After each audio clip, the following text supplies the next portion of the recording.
po yung ano. Pwede na kahit mababang motor, pwede na.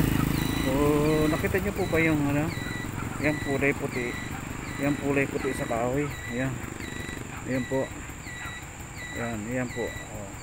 Hanggang dyan po yung tubig. Ayan po yan, hanggang dyan po yung taas ng tubig. Susukratan ko hanggang biwang ko dito. Napakalalim sa lugar na to. So ayan po, hanggang po yung mga bakat ng tubig, mapapansin po natin. So ilang araw din nababad dito sa tubig, ibang araw din bago humupa yung baha. Ayan. So yan,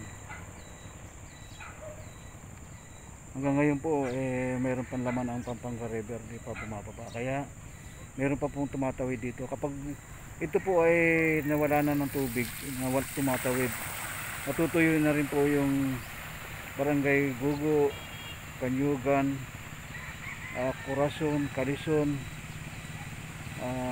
Northville 9. Yan, sa iba site mawawala na rin po ng tubig doon.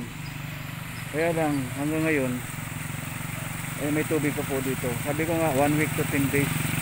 Yan, kasi yung katibay taas yung motor niya, kaya anong baha pwede siya umubra. So yan,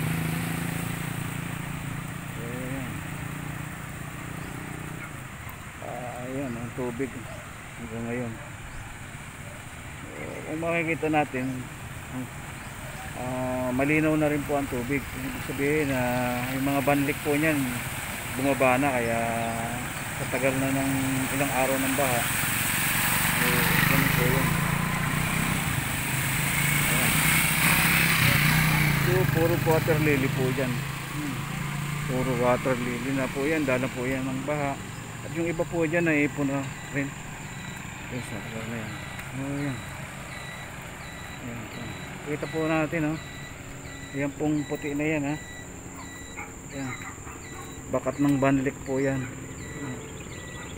Bakat ng banlik. Yung taas dito. So mataas dito hanggang biwang ng pagkatagan ng baha, hanggang biwang dito. Yan po, makikita po natin sa gate to. Kita po natin sa gate. Hanggang dyan po yung tubig. Yan po. Ito yung banlik pagtining. Okay, so balik office na tayo. Okay na po, balik office na tayo. Okay. Salamat Honda, ang tibay mo.